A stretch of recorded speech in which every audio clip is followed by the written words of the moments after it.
Olá, família! Boa noite! Tudo bem com vocês?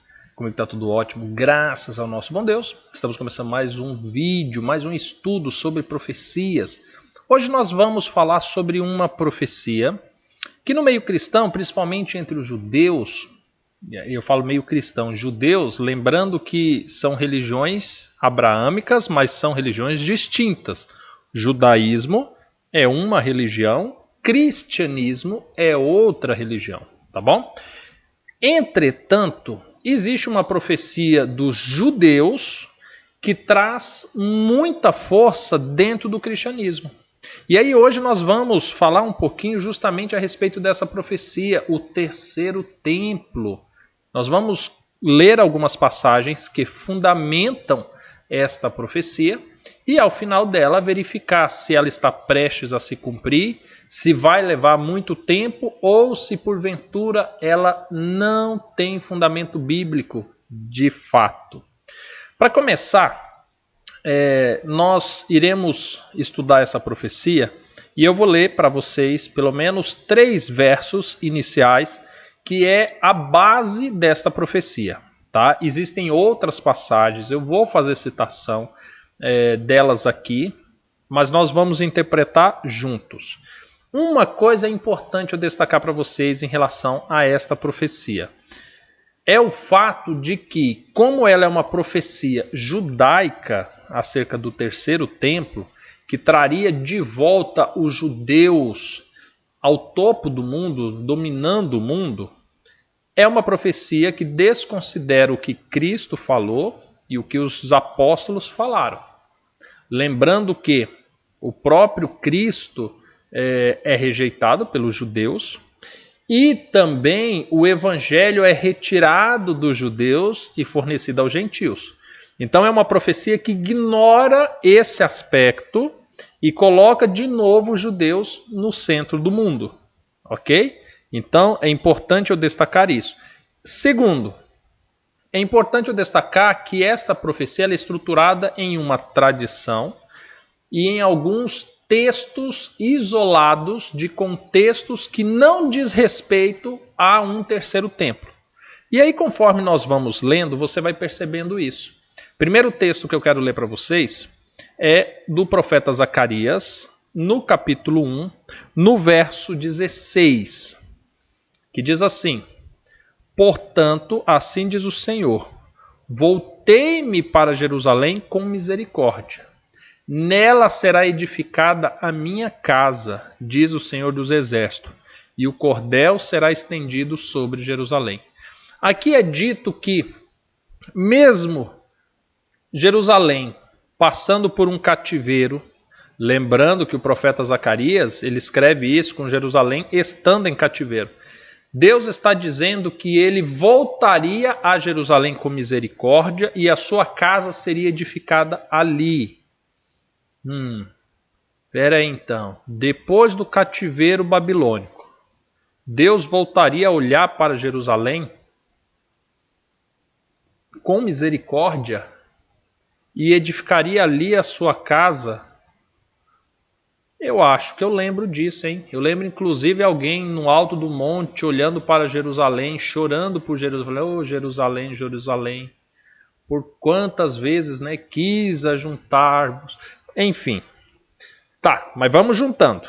Dentro dos judeus, esse texto é um dos fundamentos de que, de fato, Deus prometeu um terceiro templo sendo edificado em Jerusalém.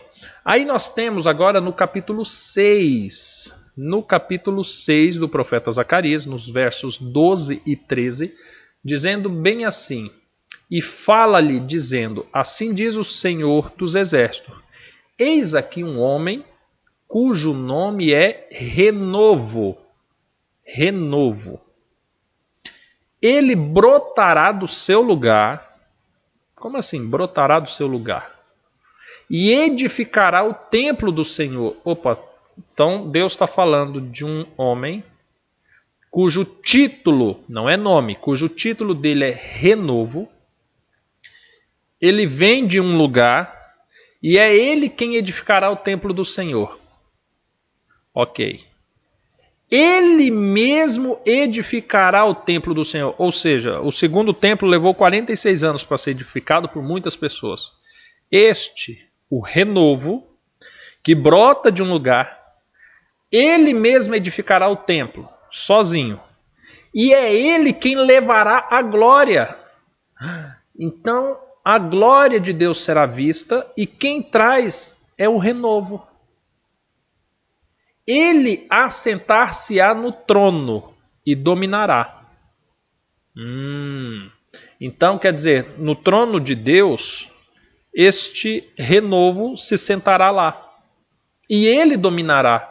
E aí agora eu fico pensando, a quem Deus deu o trono, o domínio, a glória para todo sempre. Mas pera lá. Sem especulações ainda. Vamos continuar lendo. E ele será sacerdote no seu trono, e conselho de paz haverá entre ambos os ofícios. Engraçado. Sabe por quê?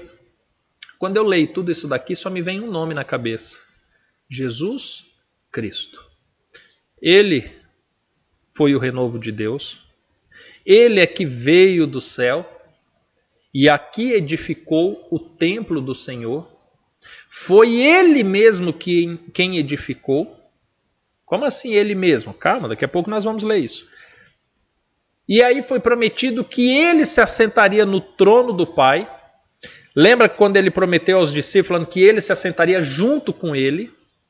Lembra quando ele disse que ninguém vai ao Pai senão por mim? Ou seja, ele que é o sacerdote que faz essa intermediação entre Deus e os homens. E na presença dele existe conselho de paz. Engraçado, porque um dos nomes que Cristo levou é justamente o quê? Maravilhoso conselheiro. Um conselheiro da paz. Agora, parece óbvio, né? Que aqui está falando de Cristo. Mas não é tão óbvio assim para quem rejeita a existência de Cristo. Esse que é o ponto. Esse que é o ponto.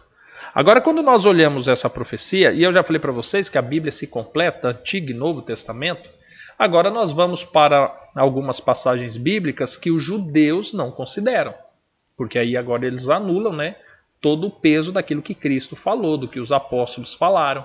Então eles consideram a Torá, né, que são os primeiros 5 livros da Bíblia, né, o Pentateuco, e alguns profetas do Antigo Testamento. Agora nós vamos aonde eles de fato não aceitam. Mas você que é cristão, você tem o dever de considerar essas passagens bíblicas. Quer ver? Vamos para Apocalipse, agora no capítulo 21. Apocalipse, no capítulo 21. Olha o que fala. Nós precisamos de um terceiro templo, não é? Onde Deus habite e o Cordeiro habite, não é isso? Aonde a glória seja levada ali, não é isso?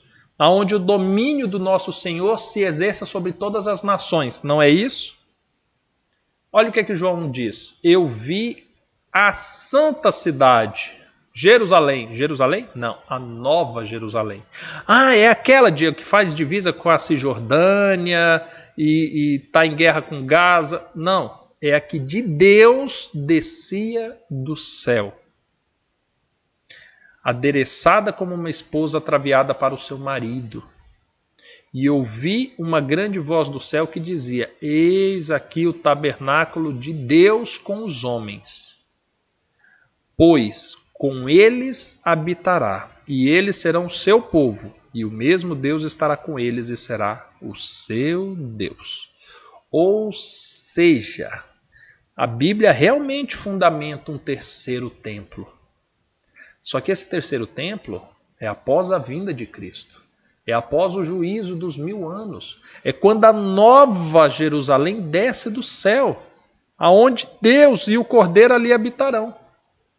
Só que é interessante porque quando fala de templo, de tabernáculo, é interessante, né? Fala assim, olha, o tabernáculo de Deus estará com os homens. Porque com eles habitará.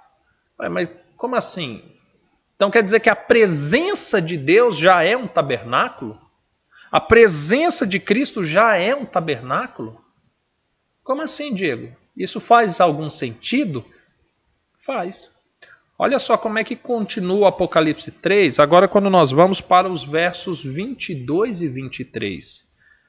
Agora João falando de templo, ele diz assim: e nela, nessa nova Jerusalém, eu não vi templo, porque o seu templo é o Senhor Deus Todo-Poderoso e o Cordeiro. Agora, olha só esta referência.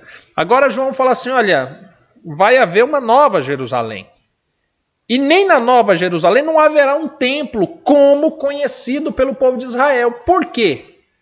Porque o templo é o Cordeiro. Só que presta atenção. Existe o profeta Ezequiel, que ele escreve sobre o rio da vida, ele escreve sobre a Nova Jerusalém, e lá ele descreve-se um templo. Inclusive, muitos judeus consideram o profeta Ezequiel, quando ele escreve do capítulo 40 ao 47, a narrativa do terceiro templo.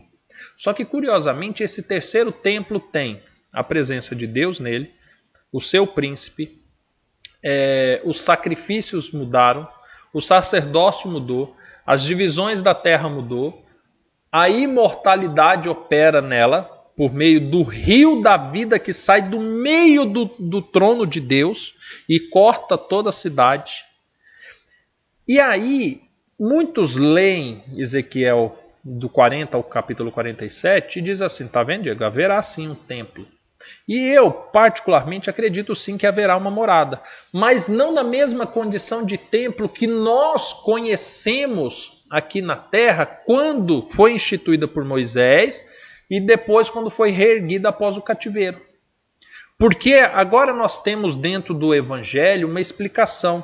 O próprio santuário que foi erguido, que habitou entre os homens, que fez com que Deus morasse entre os homens, era uma representação de Cristo. Porque Cristo foi a Shekinah, o Emanuel, o Deus conosco. Cristo era o Cordeiro. Cristo era a água, Cristo era o pão, Cristo era a luz, Cristo era o incenso, Cristo era o propiciatório, Cristo era a lei, Cristo era a vara de Arão, o escolhido de Deus, Cristo era a lei perfeita, Cristo era o sacerdote, o sumo sacerdote, o altar, as tendas, o véu, o sangue. Todo o santuário que nós conhecemos representava Cristo. Todo. E agora João fala assim, olha, na nova terra, santuário, pedra, tudo isso que os judeus, a nação de Israel, a humanidade aprendeu a admirar, nela não tem. Porque o templo, o santuário é Deus e o Cordeiro. Gente, mas que absurdo! Isso que João está falando. Que absurdo isso.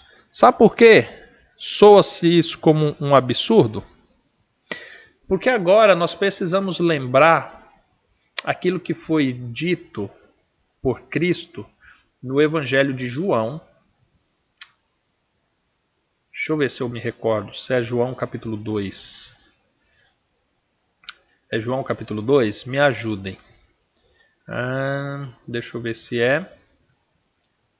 Família, eu vou fazendo o estudo aqui, é meio de cabeça, tá?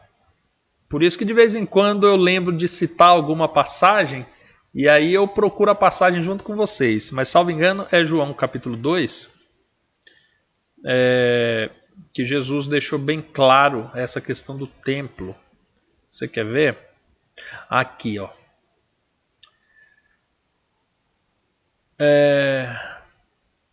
Falando bem assim, responderam, pois, os judeus e disseram-lhe, que sinal mostras para fazeres isto? Respondeu Jesus e disse-lhes, derribai este templo e em 3 dias o levantarei. Olha, Jesus falando que o templo, o segundo templo, será derrubado e será reerguido em 3 dias. Lembra o que disse o profeta Zacarias? Que este que viria do seu lugar, que habitaria entre os homens, ele mesmo edificaria, ele levaria a glória, ele se assentaria no trono, ele reinaria, dominaria. Agora Cristo está falando assim, olha, eu edificarei em 3 dias. Esse templo de pedra que vocês conhecem será derrubado e será reerguido em 3 dias. Agora, peraí. Vamos pensar algumas coisas. Diego, mas nós temos um problema nisso daí. Por quê? Primeiro que Cristo não reergueu parede nenhuma em 3 dias. Segundo, Cristo nem derrubou o templo. Terceiro, o templo só foi derrubado lá no ano 70. Então, Diego, ó, é furado isso daí. Os judeus estão certinho em rejeitar a Cristo. Vamos continuar lendo o texto? Disseram, pois, os judeus, em 46 anos foi edificado esse templo, e tu levantarás em 3 dias? Mas Jesus falava do templo do seu corpo. Quando, pois, ressuscitou dentre os mortos, seus discípulos lembraram-se de que lhe dissera isto e creram na Escritura e na palavra que Jesus tinha dito. Ah, que maravilha! Ou seja, Jesus, quando ele fala que o templo seria derrubado e reerguido em 3 dias, significa que, para você obter a salvação na época, para você ir na presença de Deus, você tinha que ir ao templo. Só que quando Cristo morre, o templo é derrubado por quê? O véu que separava o lugar santo do Santíssimo é rasgado ao meio, de cima para baixo. Pronto, rasgou. Não tem mais sumo sacerdote ou sacerdote. Lembrando, nos dias de Cristo, quando Cristo foi ser condenado, você lembra o que o sumo sacerdote fez? O sumo sacerdote rasgou as suas vestes, falando que Cristo havia blasfemado. Em Israel havia uma lei que se um sumo sacerdote rasgasse as suas vestes, ele seria amaldiçoado e seria extinto do seu cargo. Quando Cristo morre na cruz, não tem sumo sacerdote na face da terra, eleito por homens, e não existe mais santuário porque o véu se rasgou. O templo, aquele de pedra que servia para alguma coisa, ele foi derrubado por Cristo. Tá, Diego, mas e quando que ele foi reerguido? Quando Cristo ressuscitou. Porque agora a nossa esperança da salvação de se encontrar em Deus se encontra em Cristo. Não se encontra mais em paredes, não se encontra mais em templos, não se encontra mais em religiões, não se encontra mais em sacerdotes, padres, pastores, bispos, rabis, seja lá o que for. Agora nós temos livre acesso ao Pai por meio de Cristo. Simples assim. O templo foi reconstruído em Cristo. Agora, quando a Bíblia, o profeta Ezequiel, quando ele está falando da nova terra, ele cita características da nova terra, ele não está citando o templo para cá. Ele está falando da nova terra. Quando agora João ele escreve a respeito, lá no Apocalipse da nova terra, ele não está falando daqui, ele está falando de uma cidade que vai descer de Deus. Agora existe uma questão. Paulo, escrevendo a respeito dos judeus, ele fala assim, olha, os gentios foram aceitos, foram enxertados na promessa porque os judeus foram rejeitados. Os judeus foram rejeitados. E esta profecia do terceiro templo é justamente os judeus falando assim, não, nós vamos reerguer um novo templo para Deus. E Deus habitará nele. E Israel será de novo a maior potência do mundo. Mas peraí, Israel já não foi rejeitado? Aí busca-se fragmentos na profecia de Daniel, quando fala das 2.300 tardes e manhãs. Só que aí se você lembra da explicação do anjo a Daniel, ele fala assim, olha, porque 70 semanas foi destinada ao teu povo, que acaba as 70 semanas justamente 3 anos e meio após a morte de Cristo, que é justamente quando o evangelho sai dos judeus e agora vai para os gentios. E então o tempo de exclusividade dos judeus acabou. Só que nós temos um problema. Porque eles não aceitam, não acreditam no Messias, não acreditam nesses textos. O que nós devemos fazer? Respeitar. Mas e você, na condição de cristão? E você? Você deve aceitar essa profecia? Ou você deve acreditar que de fato o templo foi reconstruído? Que o lugar que nós devemos buscar a Deus, nos santificar a Deus, levar os nossos pecados para ser arrependidos, confessados e perdoados? Ou você acredita que este lugar é Cristo? Percebe? Agora, eu quero fazer uma última citação. Quando nós falamos do profeta Ezequiel, eu sei que tem muitas pessoas que estudam essa profecia e falam assim, Diego, mas você não falou do profeta Ezequiel? É o profeta Ezequiel que fala bastante sobre o terceiro templo. Eu acredito fielmente que só os textos que eu já citei aqui é mais do que suficiente para esclarecer essa questão. Mas, tudo bem, vamos fazer uma leitura de Ezequiel, por exemplo, no capítulo 43, versos 7 e 8. Olha o que é dito sobre este templo. E disse-me, filho do homem, este é o lugar do meu trono, o lugar das plantas dos meus pés, onde habitarei no meio dos filhos de Israel para sempre. Engraçado. Isso daqui não parece a mesma coisa que nós lemos lá em Apocalipse 21, no verso 3? Falando da nova terra.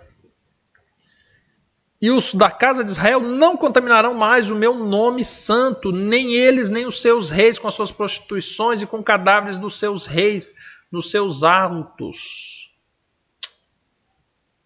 Ou seja, um dos fundamentos de quando Deus habitaria este suposto terceiro templo é a mesma referência que João utilizou lá em Apocalipse. Diego, então você está querendo dizer que a Ezequiel 40 ao capítulo 47, na verdade, está falando da nova terra?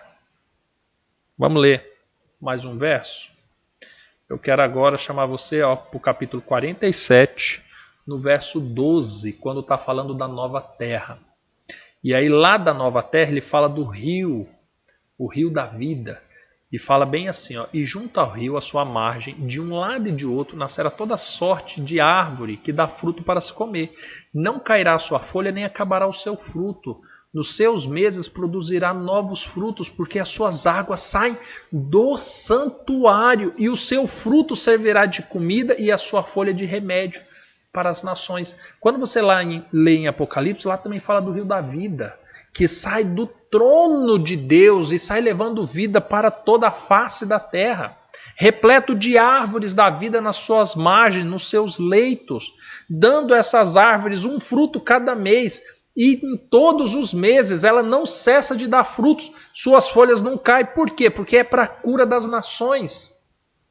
Ou seja, Ezequiel 40 até o 48 está falando da nova terra.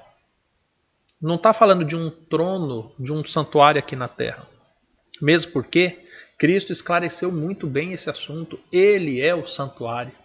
Ele é a habitação de Deus. Quando os discípulos falaram assim, Cristo, mostra-nos o Pai e basta. Ele falou assim, eu e o Pai somos um. O Pai está aqui.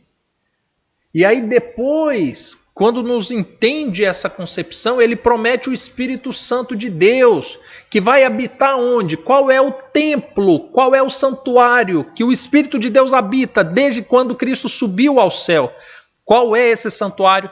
Esse santuário fica lá em Israel, fica em Jerusalém, fica no Brasil, fica no Vaticano. Aonde é o santuário aonde o Espírito de Deus habita hoje? Você. Aí Paulo fala assim, acaso não sabeis vós que o vosso corpo é santuário de Deus? Posso ser bem direto, se talvez porventura ficou alguma dúvida. A profecia do terceiro templo é fake, é falsa, ela não se sustenta na Bíblia. Pior ainda, a profecia do terceiro templo, ela rejeita a condenação que Deus trouxe sobre Israel, tirando de Israel a possibilidade de ser luz a todas as nações.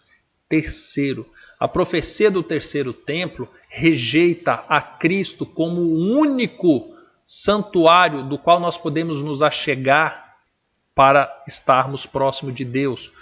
Quarto, a profecia do terceiro templo sugere que neste santuário de Deus, quem habitaria primeiro por 7 anos, que é uma referência de tempo perfeito, inclusive pela Bíblia, não seria Cristo, não seria Deus, mas seria o anticristo. 5. Esta profecia do terceiro templo sugere que para aqueles que aguardam a volta do Messias, a volta de Cristo para nos buscar, você pode ficar tranquilo, porque enquanto o santuário não foi inaugurado, você ainda tem 7 anos para gozar da vida, para fazer o que quiser, para fazer seus planos e tudo. Enquanto a Bíblia diz, vigiai, porque não sabeis o dia e nem a hora. De repente, essa profecia ela te traz um falso marco referente ao tempo do fim. Eu trouxe aqui 5 referências, críticas, extremamente críticas para qualquer cristão acreditar nessa profecia do terceiro templo. E deste modo, eu encerro esse vídeo dizendo para você, examine as Escrituras, porque é nela que você vai achar respostas. Não se deixe levar por sensacionalismo. E realmente, a profecia do terceiro templo, para os judeus, ela tem enorme poder, tem movimentações políticas, tem a busca de fato para construir isso. Muitos cristãos pegaram essa profecia dos judeus e aplicam, e ensinam isso nas suas igrejas. Mas presta atenção, embora ela seja uma profecia extremamente popular entre judeus e entre cristãos, aqui ela não é popular. Aqui ela não existe. Quer dizer, ela até existe. Ela ocorre em Cristo. Só que muitos não querem buscar a Cristo diretamente. Comercialmente, para as igrejas, elas ensinarem que você pode encontrar a Cristo diretamente, é ruim, Porque por qual razão você iria para o templo? Quando você entende que você é templo do Espírito Santo e que em você se cumpre a plenitude do Espírito, por que você levaria seus dízimos, oferta para os pastores, para os padres, para os bispos? Quando você entende que Deus habita em você e não em um prédio feito por mãos humanas, por que você idolatraria tanto, santificaria tanto um lugar? Percebe? Então, assim, examine as Escrituras com o coração aberto, com sinceridade, com o espírito de oração. E certamente você vai ver que Deus vai te conduzir a grandes verdades. Tá bom? Esse é meu desejo para você. Essa semana nós ainda vamos continuar, viu? Explorando algumas profecias, que se dizem estar cumprindo nos dias de hoje. E vamos verificar quais delas têm fundamento bíblico e qual não tem. Gostou do vídeo? Curta o vídeo. Se edificou com o vídeo, curta o vídeo. Deseja que mais pessoas conheçam essa verdade? Compartilhe o vídeo, tá? Compartilhe o vídeo, fique à vontade, pode compartilhar. Se você tiver canal, pode baixar o vídeo, colocar no seu canal também, não tem problema nenhum. Copie essa mensagem, prega na sua igreja, aí eles vão te expulsar de lá, mas você vai estar anunciando a palavra, tá bom? E no mais, nós nos encontraremos num próximo vídeo. Amanhã, meio-dia, falaremos sobre casamento. Às 21 horas, horário de Brasília, estaremos aqui novamente para falar de profecias. Que Deus os abençoe. Nos encontramos no próximo vídeo. Até mais. Tchau, tchau.